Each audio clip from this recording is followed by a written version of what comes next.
Thank you very much. Thank you very much, Todd. It's really great to be with y'all today. And I want to especially thank you for inviting me to speak with all of you. There are a lot of friends and associates in the audience. It's great to see a lot of friendly faces. And as Todd mentioned, I have the honor to serve on the board of directors of Fidelity, and we have a number of our Fidelity Bank members here today, including our Baton Rouge Market President and Senior Vice President Kevin Scheck-Snyder. Good to see you, Kev. And our chair of the board, Katie Crosby. Rotary has been in my family for almost 7 decades, actually. My grandfather, Jeff Collins, my uncle, Jimmy Collins, my dad, Jerry, all served as president of the New Orleans Rotary Club.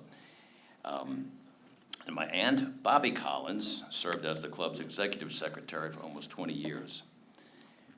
So today I would like to discuss the power of influencers, sports, and family. On influencers, particularly social media influencers with large strategic audiences and followers, they're important to my work at New Orleans & Company to promote this part of the country to the rest of the world. We find influencers who specialize in every facet of hospitality. There are influencers for literally everything, whether it be museums, food, architecture, music, or festivals. We rely on them with our minimal budgets to help tell our story and reach their followers. We find that a third-party affirmation goes a long way for people to make a decision to do something. And in effect, we are all of us here today, all of us that we come in contact with are influencers in our own way. Whether it's as simple as just opening a door for someone, or maybe giving someone a smile to a stranger perhaps, or even taking an evening to tutor a Little League team. Those sorts of actions, your actions, influence others to make similar decisions. One of the best examples, of course, is this club. Each of you are influencing others all the time, and though you may not feel it or know it, you are modeling the way, and you've been doing it, which is fantastic, for more than 100 years. I'm not saying you've been around for 100 years, but the club. Each day as your club helps to build leadership and fellowship, you influence others to do the same. You may not get that slap on the back or the handshake thank you, but it's happening and it makes a difference. You drop that small stone in a pond and the ripples happen. It's really terrific. Now, we pay our influencers at New Orleans & Company, but you pay it forward.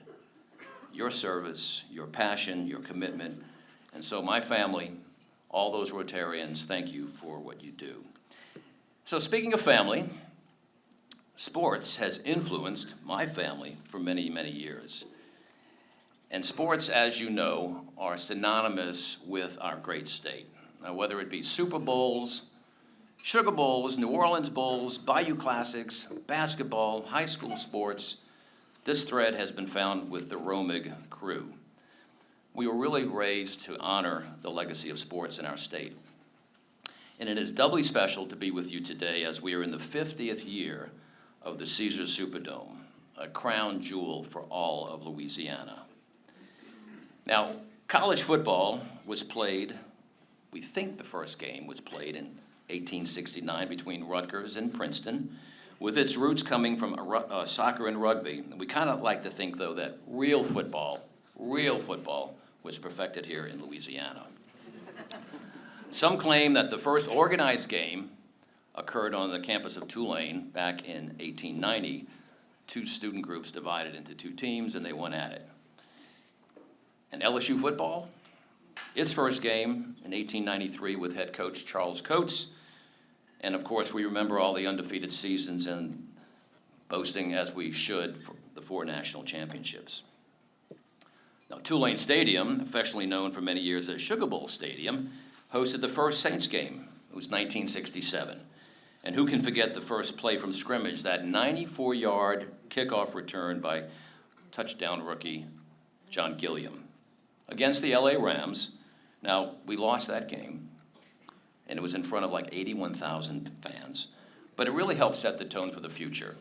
We really could do anything we wanted to. I happened to be in the stadium that day. I was a tenderfoot level Boy Scout, volunteering in one of the Red Cross emergency stations located in the south end zone. Halftime shows were legendary. hot air balloons to parachutists to recreating the Battle of New Orleans and ostrich races. It was like a modern-day Coliseum. Now, back to me volunteering at the South End Zone. The particular day that I was there, that Sunday, they recreated the Battle of New Orleans on the field at halftime.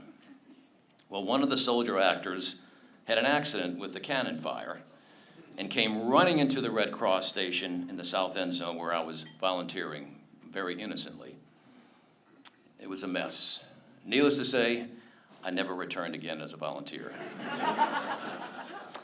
And of course, the 1970 season. Who can forget the Tom Dempsey record-setting field goal, allowing the Saints to beat the Detroit Lions in the final seconds. Half of New Orleans said they were in the stadium that day. And of course, that kick set an NFL record which stood for 40 years. Now, speaking of that day, that is where my family story really comes in. The patriarch, Jerry Romig. Now, the sports part of his career began at the New Orleans State-Item in the 1950s. He was a junior sports writer covering high school sports. He went to Holy Cross High School, attended Loyola University for a few years. Korean War came along, but his passion, besides my mom, was sports. He lived it. He loved it, every minute of it. Dad went on then to work about 20 years at WDSU-TV, the NBC affiliate in New Orleans, and he was assigned to the newsroom, doing copy work, and then he went up to head overall programming and finished up as programming vice president. And along the way, he had a knack for being in front of the camera, and he had that distinctive voice, and of course he would joke that it was because of a deviated septum. And he presented the editorials, very much like if you remember Phil Johnson on the WWL station in New Orleans. He did something similar for WDSU. Well, it was during the early 1960s when Tulane Athletics hired him to do the play-by-play at Tulane Stadium for the football games, and he went on to do that for many years. He handled the play-by-play as well for Tulane basketball on the campus, and he's credited with the phrase, cheese fries. If Tulane would hit 100 points, you could take your ticket to the O. Henry's and get cheese fries. Very simple. But back to the Saints. So in 1969, Vic Schwenk, then the general manager of the Saints, asked him if he would be interested to do the stadium play-by-play for the black and gold. It didn't take long for Dad to make the decision. Now, remember, he was already doing Tulane football on Saturdays, and he jumped at the offer to announce on Sundays. Dad was the third announcer in the franchise. For the first 3 years, he was number 3. As the story is told to us, the first announcer unfortunately passed away at the end of the season. The second year, it was television sports reporter Buddy Diliberto. Some of you might remember Buddy. He had a way with words, let's just put it that way. Then Dad came along, and so began a 44-year history as play-by-play. 446 consecutive games. Never missed a game. Now, Don Criqui holds the record for the longest tenured NFL broadcaster in TV history, 47 seasons. But we think Dad, and we're still researching this, and we thought the NFL would have the records, but they don't, holds the in-stadium play-by-play record for an NFL team. And for Dad, as he continued his role, it was a seamless move from Tulane Stadium to the Caesars Superdome in 1975. Speaking of the Dome, it is the 5th oldest active NFL stadium. And as I said earlier, 50 years old this year. Raul here, it was one of the original contractors working on the stadium. In fact, he shared with me the original turf sample. And if you feel it, you could understand why there were many brush burns in those early years. But Raul and his team built a marvel of the world. And he also, there's nothing in here because I checked. This apparently used to have bourbon inside of it. But this was a bourbon bottle fashioned after the Superdome. But it began its life in 1975 as it opened as Louisiana Superdome, a marvel of architecture and grandeur. Through the years, Louisiana Superdome, then it became the Mercedes-Benz Superdome. In 2021, Caesars Entertainment acquired the stadium naming rights for 20 years. Now, at present, it can hold about 73,000 spectators for the football game, and then it has expandable seating for a maximum capacity of about 83,000, large events, concerts, and things like that. It remains the largest fixed dome stadium in the world. It spans 13 acres, a diameter of 680 feet, and a height of 273 feet. 400,000 square feet of aluminum makes up the exterior skin. The custom anodized light bronze exterior panels have made a fade-proof finish that has never faded. They each measure 1 foot by 25 feet, and weigh approximately 27.5 pounds each. It was specifically researched, developed, and tested for this project. And as you know, it has hosted now 8 Super Bowls, the most of any stadium. In the lead up to this year's Super Bowl, the Superdome underwent a series of renovations to the tune of about $560 million, which is amazing to think that this structure, 50 years old, can be turned into a brand new stadium on the inside.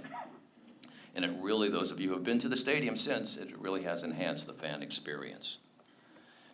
In addition to the NFL games, the Superdome has hosted so many other things: NCAA Final Fours, Women Final Fours, WWE WrestleManias, Sugar Bowls, the Muhammad Ali famous September to Remember victory against Leon Spinks, major concerts, Swiftapalooza in October, those of you who were in New Orleans, the Rolling Stones, and her going back to Taylor Swift. That was really our sort of run up to the Super Bowl. If we could do Taylor Swift, we could do a Super Bowl. And that concert was the highest grossing concert of all time. And of course, we've hosted Pope John Paul II. Now, except for the one Sunday, there we go, at the Dome, when Mom was in labor for my youngest sister, Ellen, Mom, as you see here, was at Dad's side at every game. Oh, and if you were wondering, Dad left the game at the end of the 4th quarter and joined Mom at the hospital. His and Mom's timing were always impeccable. Dad even announced during the Katrina years, while the Caesars Superdome was under renovation after the extensive storm damage, the Saints played home games at Giant Stadium in East Rutherford, New Jersey, here in Baton Rouge at Tiger Stadium, and the Alamo Dome in San Antonio. It was important to the team to create as much of that hometown feeling as possible. And having Dad's voice saying touchdown Saints and first down Saints gave the players a sense that they were playing at home. It was like having them wearing home jerseys. You know, they felt it. And though the season didn't go very well, it was our way to bring home to it. Dad and Mom modeled the way for all of us, siblings. Let's start with my older brother, Jay, pictured here with Dad, the longest-serving employee of the Saints, going on 49 years this year. He is the Director of Administration, which means, in Mrs. Benson's terms, the Vice President of everything. He also works the stadium scoreboard and clock inside house controls. And then there's my younger sister, Mary Beth, who happens to work with me at New Orleans and Company, and who has spotted for Saints games for 35 years. She just most recently managed the Today Show that came out of New Orleans and Mardi Gras, which was a spectacular commercial for the city. Now, spotting, those of you who know that term, it's really an art form in my book. And actually, Mary Beth is probably the smartest person in house controls. She stands at my left shoulder, and she is connected to the press box officials by radio. And with her binoculars, she calls the game as she sees it and prompts me with tackles, receptions, yardage, penalties. When I want to say there should be a flag on the play, she pinches me and says, "Stop it." And anything else we can possibly share with the fans within like the 20 seconds that the NFL gives us to announce. Another spotter that some of you may know is Brother Francis David. He spotted in the Saints Catholic High for 45 years. He happened to be home one day back in 1970 when Dad was looking for a spotter, and he happened to answer the phone at the brother's residence. He was the only one there, and Dad said, "Do you know how to spot?" He says, "I don't know what that is, but I can do it." And he started, and he was with Dad all the way through and then spent a few years with me. Anyway, house controls became our family time. There's Mary Beth, myself, and my brother Jay. It's like Sunday meals, right? Game day, let's talk about that for a moment. Our day starts around 4 hours before kickoff. There's a full rehearsal of the game, not the game itself, but going through the sponsor signage, pregame and halftime entertainment, the national anthem, the flag and fleur-de-lis unfurling, all of that. Every last fan interaction, other than the actual play-by-play, is meticulously reviewed to make sure that the show goes on without a hitch. And it really is a show, as you know. For me, I'll be entering my 13th season, and so far that's about 100 home games, including the playoffs that we've been to. I've often been asked if I always wanted to see my dad and be like the next announcer. And the answer is no. I never thought Dad would stop announcing. It just never gave me pause. But in early 2013, he came to the conclusion, and it was a difficult decision for himself, but he had to make it, that it was time for him to leave house controls. So with the Saints' concurrence, he recommended that the one person with the same deviated septum might be acceptable. So the Saints thought that, you know what, after so many years, the fans had gotten used to a certain tone and some sounds. Why disrupt that now? So there it was. They agreed and approached me to pick up where Dad would leave off. Dad completed the 2 preseason games in 2013, and the Saints honored him and Mom at the first regular season home game that year on the field. I was up in the house controls doing my first game with butterflies like you wouldn't believe, but they were on the field being just cheered by so many people. It was a fitting salute. That game also happened to be against the Falcons, and we did win. A side note, for many years, like many Saints fans, before I started announcing, of course, I would head out before the game ended, especially in those darker days. Beat the crowd, traffic. Well, as mentioned, Mom couldn't leave because she was with Dad, and that was her ride home. She was never happy with us for leaving early. It was always something that, she just couldn't understand. Why don't you stay for the whole game? Well, as you can understand, her first call she made after she learned that I would take Dad's place was to me, and she had 2 admonitions. The first, you better sound like your father. And the second one, you can't leave early now. And by count, if I can come close to matching Dad's record of 446 consecutive games, I will be 102 years old. Give or take a playoff or whatever. In 2014, the Saints called him to the office for a meeting. Dad didn't know what this meeting was about, but he and Mom dutifully went. We knew about this meeting, so all the kids showed up as well, along with Coach Payton and Dennis Lasha and Mr. and Mrs. Benson, and they presented him a Super Bowl ring. And I have that with me, so if any of you want to take a look at it before we leave. It was special because after the Super Bowl itself in 2010, he did not receive a ring, even though he had been associated with the team for so many years. But there was a sort of an NFL rule that you had to have direct player interaction. And Dad understood that. Mom never did, but Dad did. And so this was a special moment. So it now resides with my mom, and she wears it around her neck when she can. And so, like Dad before me, I get to do these great games. And I also get to do Sugar Bowls and Bayou Classics. And it's just really wonderful to be inside that great building and be part of that. One of my many fond memories of working alongside Dad was when we shared duties as co-chair of the 2013 Super Bowl Host Committee, Media, PR, and Branding Committee. To watch my dad work was like watching a master class. We were in the convention center with about 5,000 members of the media, and every day of that week, I absorbed every minute of how he would communicate and cajole and tell stories and advise and get the media all interested in not only the game of sports, but what was happening around New Orleans and the region, particularly coming off of Katrina. That was just 8 years after Katrina. Which brings me to this year's Super Bowl. I served in a similar capacity, and I can tell you I had Dad on my shoulder the whole time. The state and our region, as well as the Crescent City, are basking in the glow of yet another triumphant milestone as we hosted this game for a record-tying 11th time. And along the way, we were able to showcase why we remain the ultimate destination for world-class events.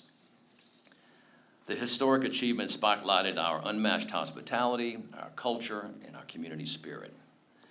To paraphrase Walt Leger, our president and CEO at New Orleans and Company, no other state or host location tastes like us, sounds like us, looks like us, or feels like us.